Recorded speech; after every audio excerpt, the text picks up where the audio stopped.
when you see Anatema and Tides of Time belt in my builds, you will know this is a banger. What's up guys, Bridget here. Rain of Trarthus damage and tonkiness is scaling very well so far. Tested the build on normal endgame bosses and on tier 17 maps as well. Ubers will need a little bit more time because I'm still missing like 30% of my planned damage and I need to level up as well a little bit more. The damage so far looks promising and the mapping is just so smooth with this build. Even on tier 17 maps with dangerous mods like 60% monster damage and marked for death, I'm not really feeling in danger. I done a quick normal shaper run as well to just test the DPS, and it's so satisfying to see the enemy health bar going down. Please keep in mind, this is a dot build. You will not see like one shots or anything. My damage right now is around 7 to 8 million after we reaching 50% of the enemy health, which is I think is okay for a dot based build. Although once again this is not our final form, I'm still missing damage from the build and levels from my main skill and other support gems. Since we last met, I changed many things in the build, so let's go over it. Let's start with the body armor. The body armor, a necrotic armor with, you know, evasion, energy shield, and also suppression and percentage attributes. We using physical damage taken from hits taken as chaos damage. What else guys? So it's just free damage reduction for a chaos inculation build, and I using flash charge gain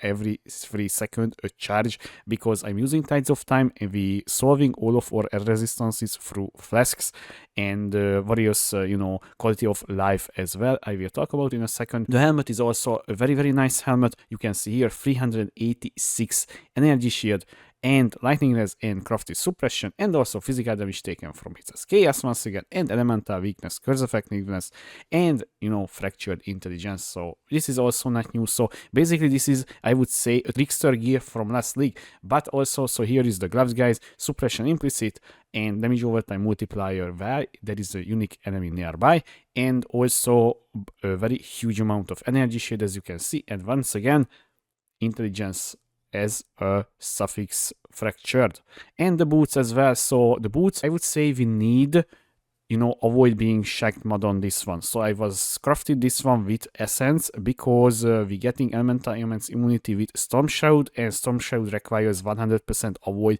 being shacked, and this is 53%, and I have a flask with exactly 64%, so we have more than 100% because the Tides of Time belt and also the tree is granting us flask effectiveness, so this is easily over 50%, so we have 100% avoid elemental ailments now. So the weapon, I would say the weapon is, if you played before Explosive Arrow Ballista, it doesn't matter which variant, you will very familiar with this bow. But so we have socketed gems and bow gems, as you can see here, damage over time multi and increased elemental damage with attacks, and crafted fire damage over time multiplier. Honestly guys, you can craft this one right very easily, just it takes time, but I was absolutely unlucky. I literally spent like 4 or 5 divine in essences and I not hit one single time a decent elemental damage attack roll on this one. Yeah, let's just purchase one. The keyword is also very well known if you're playing Explosive Arrow Ballista, in my opinion, but if you're not, so we using a primal arrow keyword with hunter influence, and because this can roll fire damage over time multiplier with attack skills, and this is an influence mod, right? And the 22% damage over time multiplier with attack skills, so we care about these two mod, and increase damage with bows. And I finished up with the evasion and energy shield craft because we don't need anything else on this one, so we don't need life, for instance, right?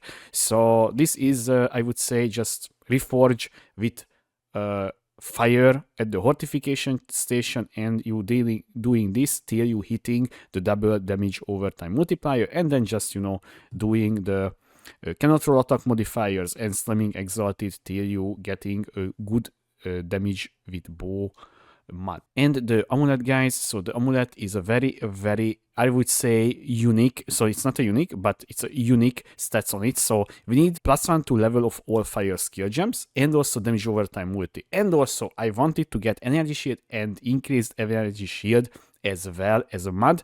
And I crafted on this one strength and intelligence because the build needs strength a little bit because of our golems. And also, you know, I anointed divine judgment, as you can see here. And the other ring is also very important as well. So it needs to be give you strength, dexterity, and intelligence because, you know, once again, the build requires all of these stats, and also intelligence is just gives you increased energy shield as well. And also energy shield on this one, and also I crafted on this one non-channel skill has -7 to total mana cost on Anathema. So you know, when you see Anathema and Tides of Time belt in my builds, you will know this is a banger, right? You immediately know this will be a banger build. So Anathema, your curse ability is equal to your maximum power charges, as you can see here. This is why we can have free curse on the target, which is increasing our damage. And once again, Tides of Time, utility flask gain free charge every 3 seconds. Very important this role.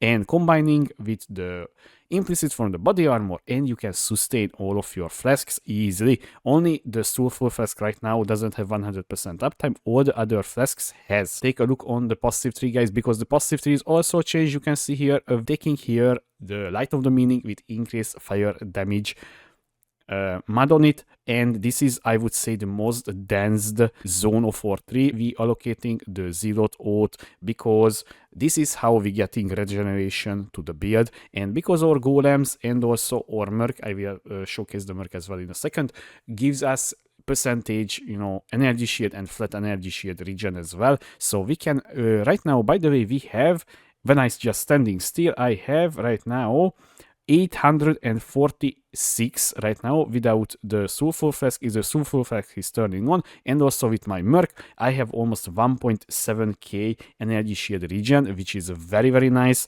when you know you need to out sustain something. So we have 100% stun avoidance once again, guys. So yes, I will not play from this point without stun avoidance. It was enough on the other builds. So yeah, we need to use 1, 2, 3, and 4 of this tattoo, and the rest will come from our flask here. You can see here, this is 50%, and this is now 100% because this is already 90%, but the Tides of Time is increasing this one to further. And also we're using Ghost Dance, guys. This build has, by the way, without any sort of evade flask or anything, or 17k evasion, which is very good with the Ghost Dance, right? So you will take back like almost 600 energy shield every single time when you get a hit, which is very comfortable when you surrounded by enemies or just they attacking you, right? And obviously chaos manipulation once again. And so now, guys, as you can see already, I bet you've seen we're using 1, 2, and 3 cluster here, and even more medium clusters. Let's start with this one. So all of the clusters is the same, literally the big clusters is the same. We're using here smoking remains, disorienting display, and prismatic hurt. Same here, you can see here as well, and here as well. I want to talk about the medium clusters. So let's start with the Breathed for Potency here and the Reinvigoration. Very nice damage over time and energy shield. And also you will generate even more energy shield when you killing enemies. Very nice on mapping. And also the other one is once again the same mod. So you're getting 4% regen when you killing enemies on top of that. So basically you have to be very big danger if you will die with that or just getting one tap by something. And we're using here Master of Fire.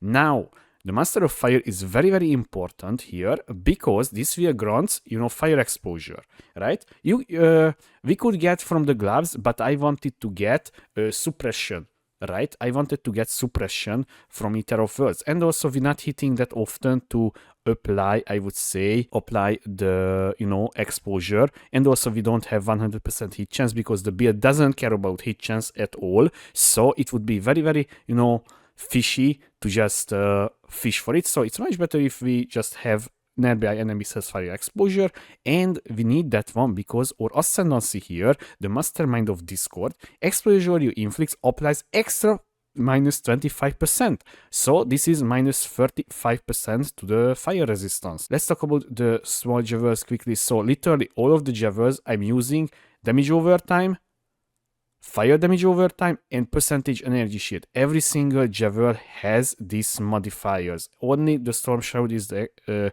exception, because once again, guys, this is how we getting elemental ailments immunity.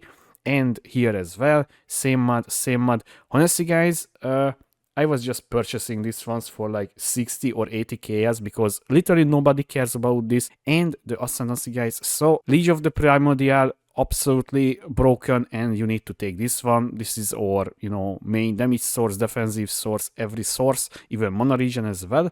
We're using here the Shaper of Flames because it's always ignite. Now, I mentioned earlier, you know, we're not hitting that often with this ability, so you will have issues, right?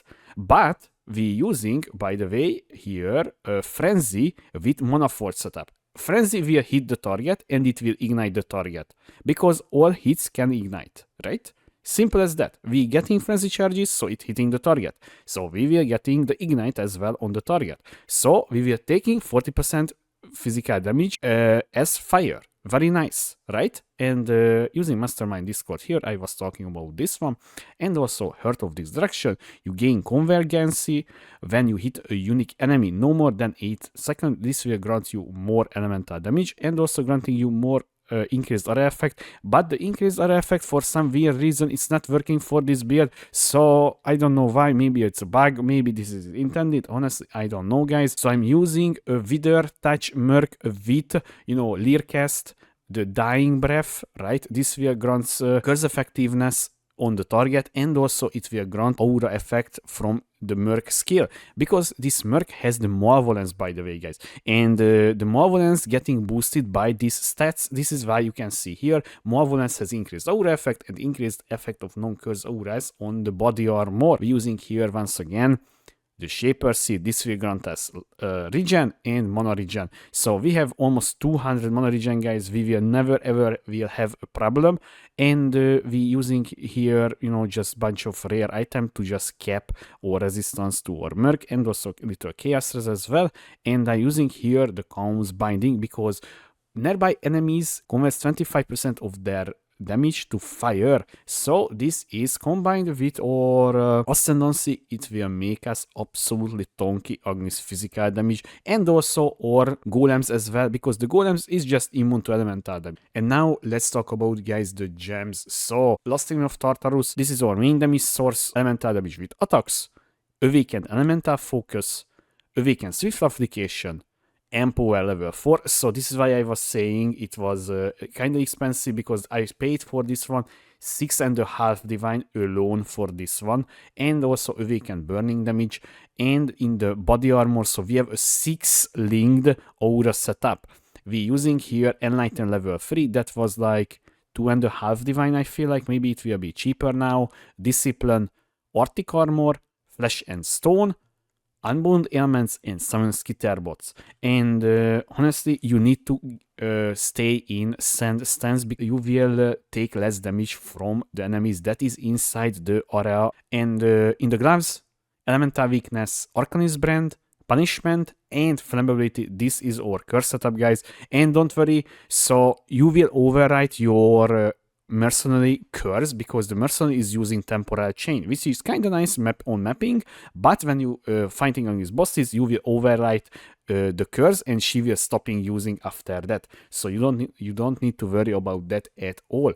And in the boots, guys, summon Flame Golem, Stone Golem, Lightning Golem, and Chaos Golem. This is our Golem setup, nothing else. And here, Mana Forged Arrow with Combustion and Frenzy. So the Combustion, when your Frenzy will ignite the enemy, it will lowering down even further the enemy fire resistance, and we using Flame Dash here, and this is our movement skill. So yeah, guys, that is the, I would say, normal endgame update for this build. So I will stream today as well, and you know, I will level up. My goal is level 95. At that point, I will allocate all of the nodes that I want, and also we are fixing my damage, that one as well. I hope you guys enjoyed this short showcase and you know, going over all of this stuff. And if you have any question, please leave a comment below, or you can find me on twitch.tv/Pidget2. Thanks for watching. I was Pidget. See you next time.